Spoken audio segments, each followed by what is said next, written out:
Sabia que tem como começar a ganhar dinheiro somente usando o seu celular e trabalhando no conforto da sua casa? A CyberQuest tem tudo o que você precisa saber para conseguir ganhar dinheiro com a internet de forma prática e rápida. Ficou interessado?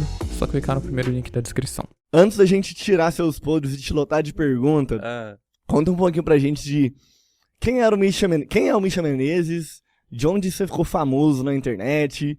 Conta pra gente um pouquinho da sua história. Quero você antes do marketing digital, como que você entrou nessa parada, como que você chegou onde você chegou. Porque, galera, o cara tá bem, tá? Esses tempos pra trás ele falava assim, eu nunca vou gastar dinheiro com nada, eu nunca vou comprar um carro, ficar deixa, né? Quando é fé, brotou um camarão na porta da mansão.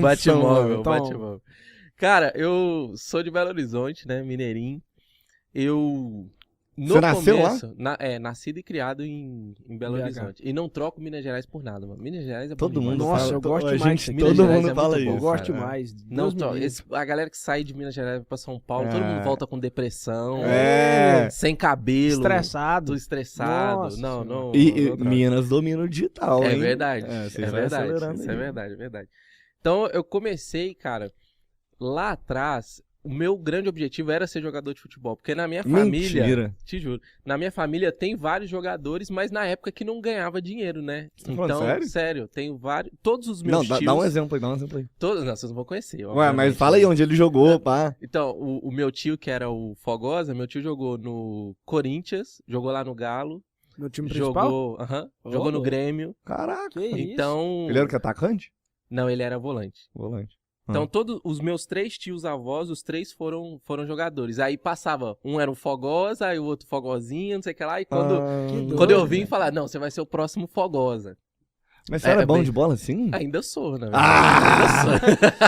Eu fico vendo nos stories, eu adoro jogar bola, né? Aí eu falo, rapaz, eu vou ter que jogar bola um dia com o Misha. Vai lá. Teve até um dia que você jogou com a GoPro, assim, tá ligado? Foi. Aí você fez um golaço, eu falei, rapaz. É diferente. Então eu fui até os 18 anos tentando. A gente tinha uma facilidade maior por causa da influência dos meus tios, tanto que eu fui começar a trabalhar muito tarde, porque o meu objetivo era ser jogador de futebol, assim como os meus tios foram. Você fez tudo peneira, viajou. Tudo. O meu grande ponto de virada ali pra eu poder ter desistido, eu comecei a namorar, né, com a minha esposa hoje, e na época eu não era tão... É a mesma? É a mesma. A minha esposa é a minha primeira namorada. Tem quanto tempo vocês estão juntos? Esse ano faz 13 anos que a gente tá 13, né? juntos, isso. 13 anos. Entendi. E 6 anos de casado a gente faz esse ano. Que massa. E aí, quando eu encontrei ela, eu falei, caramba, mano, eu não era um rapaz tão bonito quanto eu sou agora. Arrumei um pitelzinho maravilhoso. E foi bem na época que eu ia passar 3 meses em Xerém pra jogar na base do Fluminense. Disputamos a Taça BH, vocês conhecem a Taça BH? Sim. Disputamos a Taça BH, o Fluminense viu, curtiu. Você jogava no time do interior ali? Qual era o nome do teu time? Não, a gente jogava em time de várzea. Time de várzea. Show. E aí, nessa época a gente... Porque lá em BH, as associações assim, de time de várzea disputam... Nem sei se tem a Taça BH ainda. Disputavam a Taça BH, então a gente tinha a oportunidade de jogar contra outros times. Aí o Fluminense me viu, aí eu fiquei treinando com os caras enquanto eles estavam em BH e falou, bora pra Xerém. Com 18 anos, sim. Isso, com 18 anos, 17 pra 18. E aí eu falei, cara, agora é a hora da decisão da minha vida. Ou eu vou embora pra poder viver um sonho, ou eu tinha acabado de começar a namorar. E aí minha avó ainda fez um drama danado. Ele, ai, você vai me matar. Eu vou ter um ataque do coração se você for embora. Aí foi onde eu desisti. Falei, cara, quer saber? Ou é ou não é, e eu preferi ficar. E aí foi onde eu comecei a minha vida profissional. Então meu primeiro emprego foi com 19 Pô, mas então, anos. peraí, 18 anos. Você tinha terminado a escola. Você terminou a escola? Isso, terminei. Então você fez a escola ali, nem falou dos treinos de faculdade, não. Não, eu achava que eu não ia fazer faculdade, justamente por causa disso. Eu vou jogar bola, jogador não precisa estudar. Então eu terminei... Fica rico, Isso, né? Do nada. Terminei o ensino médio. Aí quando eu tomei essa decisão, eu falei, cara, agora eu preciso fazer alguma coisa da minha vida. E foi nesse momento, minha mãe é concursada, aí ela conseguiu para eu poder trabalhar na farmácia do SUS da Prefeitura de Santa Luzia. Então meu primeiro emprego foi trabalhando, entregando em remédio. E Santa Luzia do Mas perto de BH. entregando na rua? Não, entregando na farmácia mesmo. na farmácia do SUS. Entendi. Então esse foi meu primeiro emprego. Fiquei lá quase um ano, migrei lá dentro mesmo para a área de informática, que nessa época eu já estava fazendo um curso técnico. Só que, mano, eu falei, eu não vou ficar rico com isso aqui. Porque o meu grande objetivo desde o começo foi, eu vou ser o melhor do Brasil naquilo que eu faço e eu vou ter muita grana. Meus pais me criaram pra isso. Apesar da gente não vir de uma família, né, rica, nunca faltou nada, mas também não era abundância e tudo. Sim. Então, os meus pais, os meus tios, avós, tudo, todo mundo prezou muito por a gente sempre estudar em escola boa, cortava um dobrado, todo mundo fazia vaquinha pra poder pagar os cursinhos e tudo. Porque o grande objetivo deles era, vocês vão ser alguém na vida e vão ser melhores do que a gente. Então eu fui treinado mesmo pra poder dar certo. Que legal. E aí, como eu era meio tímido, e os meus pais percebiam muito isso, eu sempre gostei muito de escrever. Como eu era meio tímido, mano, peraí. Peraí. Eu era bastante. Tanto que a minha mãe achava que eu não ia conseguir arrumar uma namorada por causa da minha timidez. Então, eu já escrevia muito bem. Desde sempre, eu sempre escrevi muito bem. Tanto que meus amigos pediam pra eu escrever as cartinhas de amor pra eles dar pra paquera. Meu primeiro empreendimento. Eu escrevia como se fosse ele. E aí, pra eu poder ficar mais desinibido, porque minha mãe também tinha medo de eu não conseguir emprego melhor por causa da timidez, não passar entrevista, aí eu comecei a fazer teatro. Então eu fiz 3 semestres de teatro. Tanto que eu tenho 3 prêmios de roteiro de Você escrevia roteiro da peça? Tem 3 prêmios de direção e roteiro de peça de teatro. Não, peraí, fala um pouquinho mais sobre isso aí, pô, que peça que você criou. E aí foram 3 peças de comédia. Uma, eu ganhei 2 ali em segundo lugar e um em primeiro lugar num festival, num sarau. E era uma peça que contava, eram as coisas que tinha na minha cabeça, era meio que uma fantasia no mundo da Disney, era muita viagem. Mas que legal, pô, conta isso aí, eu quero saber. E aí eu achei nessa época que eu ia seguir esse... Aí eu falei, cara, descobri onde que eu vou ser famoso, eu vou ser um ator da Malhação, vou entrar pra Globo e vou seguir minha carreira na televisão. Então eu trabalhei muito, muito por isso. Mas aí do cara tímido você já queria virar ator da Globo. Exatamente, porque eu vi que falei, cara, tem muita exposição, e eu apresentei também algumas peças, então era muito divertido fazer a plateia rir, entendeu? Essas aí que você ganhou prêmio, você não participava, você só escrevia. Eu só escrevia, não participava. Tá. E aí, mas eu tive algumas que eu participei, porque era lá no curso mesmo de teatro, você tem que ter algumas apresentações e tudo. E aí eu falei, caramba, é isso que eu quero fazer. Eu quero falar pra galera, fazer a galera rir e tudo. E eu achei que o meu caminho ia ser pra televisão. Só que onde que foi o B.O.? Quando a gente foi mais avançando ali no curso de teatro, você precisa também aprender a fazer o beijo técnico, né? Mesmo? Te juro. Aí eu falei, caramba, meu. Não, isso é uma matéria? E aí você treina com quem? Como que ensina? Não, é porque... você vai aprendendo fazendo as cenas. Certo. Então, tem que... Por exemplo, eu sempre ri muito. Então, pra mim, era muito difícil fazer uma cena de drama. Então, aí eles criavam um sketch de drama, aí você tinha que fazer e tudo mais. E tinha a sketch que era... Do beijo. Que era o beijo, que era simular como se tivesse as relações sexuais, não sei o que, É mesmo? Sério. E aí foi... Nessa parte que eu larguei, eu falei assim, mano... Mas sua mulher ia fazer o que com você? Ia te sentar no porrete, mano. É louco. Exatamente. Então eu saí antes, quando eu percebi que no próximo semestre a gente ia aprender mais sobre essas cenas, eu falei, então mano... bem antes, não tinha nem começado. Eu falei, não, melhor não. Aí eu fui sair, eu fiquei tipo, e agora, o que eu vou fazer da vida? Então como eu fui sempre muito criativo, aí eu comecei a cursar a faculdade de publicidade e propaganda. Pra eu poder canalizar a minha criatividade pra alguma coisa transformar em dinheiro. Porque até então eu sempre fiz muito bico. Então eu aprendi a fazer site. Então eu saía, lá em Belo Horizonte tem a Cristiano Machado. E a Cristiano Machado tem concessionárias, né? Nos 2 lados da via, né? E aí eu ia de porta em porta, via a concessionária que não tinha site. Eu ia bater e falava, vocês não tem um site ainda? Faço um site pra vocês. Caraca. E tudo. E aí eu começava a vender site pras concessionárias. O primeiro site que eu vendi, eu nem sabia como que fazia. Aí eu fui descobrir como é que fazia. Isso é o normal de todo mundo, né? Mano. Fui descobrir como é que fazia. E aí eu pensei, cara, eu vou criar uma agência de publicidade pra poder começar a fazer isso. Fazer cartão de visita, site, identidade visual. Porque eu já tava em paralelo fazendo ali um curso ali de computação gráfica. Juntei mais 2 amigos meus. que tiveram coragem de fazer também. Deixa eu pegar uma cronologia da parada aqui. 18 anos você tava querendo jogar bola. Isso. 20 anos você tava no teatro. Não, o teatro foi bem na sequência ali. O teatro 18 ainda pra 19. Isso, 18 pra 19. Essa época ali que a gente pensou em criar uma agência de publicidade, eu tava com 21, mais ou menos. E ainda tava lá no teatro. Não, aí eu já tinha largado. Aí eu já tinha saído. Eu comecei a pensar em publicidade quando eu saí do teatro. Entendi. Então, e aí você começou a faculdade de publicidade aos? Eu tava com 21 anos. 21. Show. 20 pra 21. 21 anos. 20. Show. Vamos lá.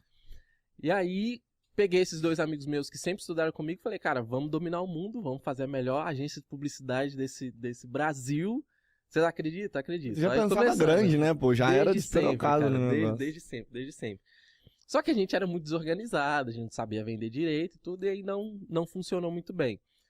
Aí eu peguei um estágio em uma agência de publicidade, e a agência de publicidade lá era uma agência que atendia quase todos os cemitérios de Minas Gerais. Provavelmente você já deve ter visto, que publicidade é mineiro. Pra cemitério. É aquele Parque Renascer, cemitério e crematório. Já viram essa propaganda? Jesus, não. Pior que não.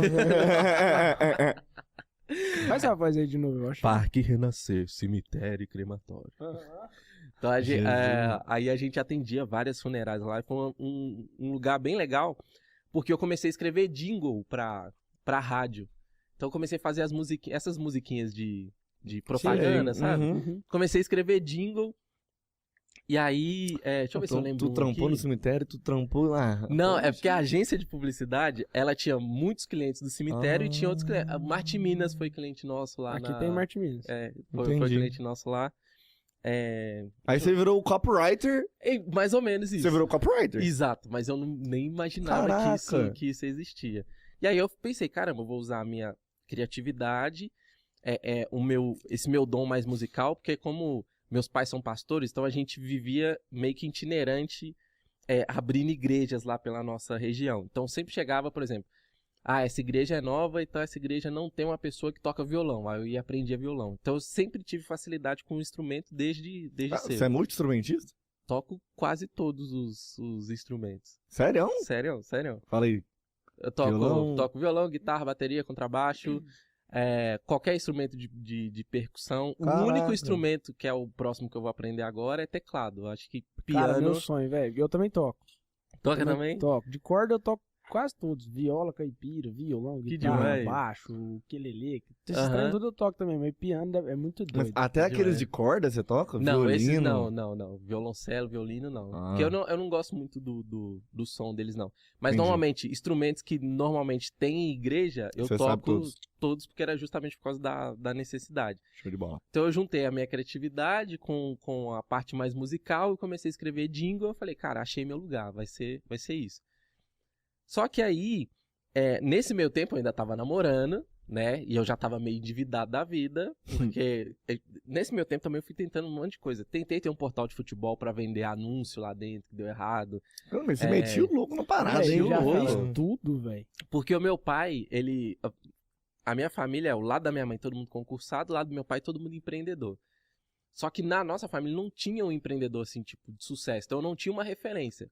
A referência mais próxima que eu tinha era meu pai, que também metia o louco em tudo.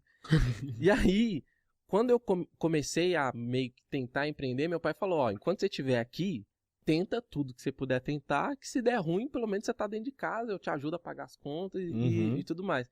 Então eu fui metendo louco em tudo que vocês imaginarem.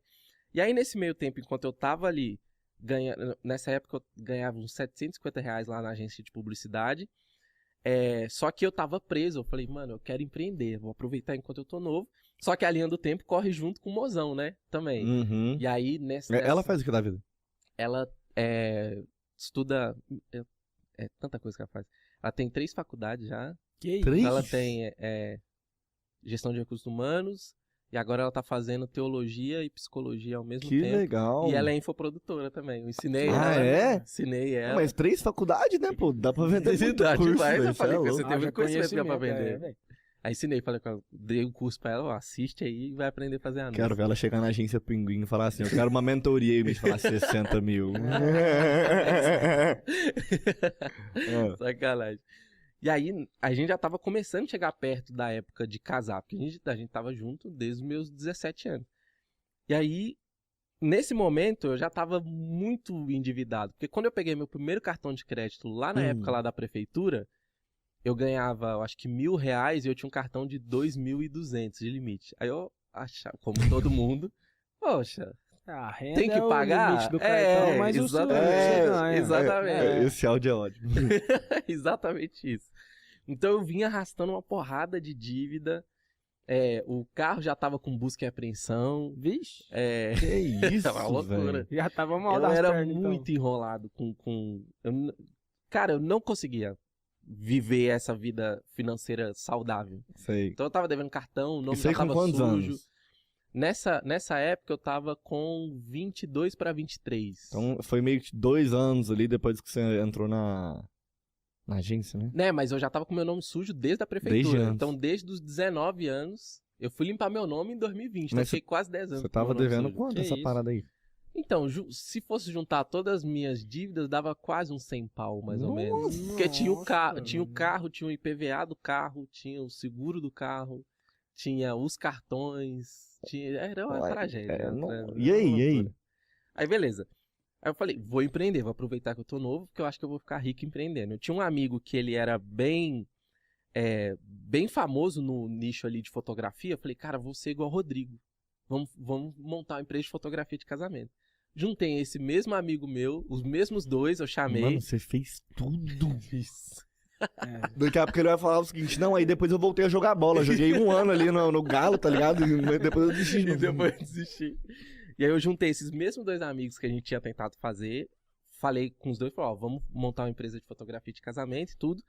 Um não quis, e aí o outro veio. Aí nós ficamos mais 3 anos, não deu 3 anos, deu 2 anos e pouco, trabalhando como fotografia de casamento. Aí eu larguei a publicidade, pedi demissão lá e fomos viver de fotografia. Só que a mesma coisa, a gente era ruim de vender, ruim de fazer anúncio, pegava uns casamentos ruins, esquisitos. Então quando a gente começou ali a dar uma escaladinha ali, pegar uns casamentos melhores, chegou a época de casar. Então eu não tinha uma renda fixa assim pra poder conseguir casar. Uhum. E aí tava no último semestre da faculdade. Eu fui e falei com ele, cara, é agora ou nunca. Ou eu largo tudo e vou tentar viver uma vida normal, ou eu vou ficar nessa loucura e não vou conseguir botar comida dentro de casa.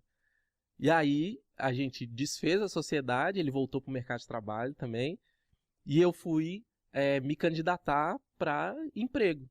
E aí apareceu para mim um anúncio de uma vaga de emprego para poder ser social media, de uma startup. Eu falei, cara, isso aí eu sei fazer. Porque nesse meio tempo... é muito mais uma loucura. coisa. Nesse meio tempo, eu tinha um canal e um blog que falava de relacionamento cristão. Então eu produzia conteúdo já pra isso. Então eu tinha lá os 10 mil seguidores no Instagram. Que isso, velho? Ele não vendia curso, não. Não, nem sabia que isso existia. Mas era Tinha seu lá- rosto. Era o meu rosto. O canal lá tinha, sei lá, acho que uns 10 mil inscritos. Era bem pequenininho. Aí eu tinha já 5 pessoas que escreviam artigo lá. Todo mundo Ó. sem receber nada. Era por amor mesmo. E aí 5 pessoas que escreviam artigo lá e tudo. Comecei a dar palestra pra caramba. Falando sobre relacionamento cristão nas igrejas Que e tudo. isso, mano? E aí eu fui e falei, cara, isso eu sei fazer. Porque é o que eu faço aqui pro meu blog. Aí candidatei. Dei a cartada final no processo lá seletivo pro cara não ter dúvida em me contratar, porque nessa época eu já tava recém-casado. Então a gente casou em julho, eu entrei nessa empresa em setembro de 2016. 25 já, né? 24 anos. Então, eu falei, cara, ele pergunta aquelas perguntas clássicas, né, era pra estagiário, ele perguntou, como você se vê daqui 6 meses? Eu falei, você vai me efetivar. Como você se vê daqui 2 anos? Eu vou estar gerindo uma equipe aqui dentro. Como você se vê daqui 5 anos? Eu falei, vou ser seu sócio. Não. Aí ele deu uma risada. Sério? Eu falei, é minha cartada final. Eu falei, mano, eu Deu preciso uma botar... balançada, né? Ele deu um sorrisinho de rosto assim, saiu da sala. Você vê que a habilidade em cópia, ela já vem de um tempo, hein? Isso é louco. Já vem de tempo. E eu lembro quando eu escrevi o e-mail pra... Eu sempre gostei de fazer coisas diferentes do que a galera fazia.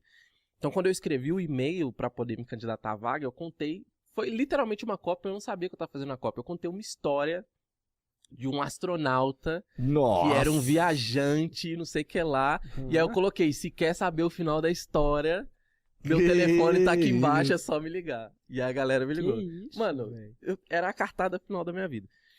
E aí, eu passei na entrevista e aí eu comecei a trabalhar nessa empresa, que é a Queima Diária. E eu comecei a trabalhar lá como social media. Pera, Queima Diária? Queima Diária. Queima Diária? Queima Diária? Queima Diária, Queima Diária. Ah! Exato. Eu entrei lá em 2016.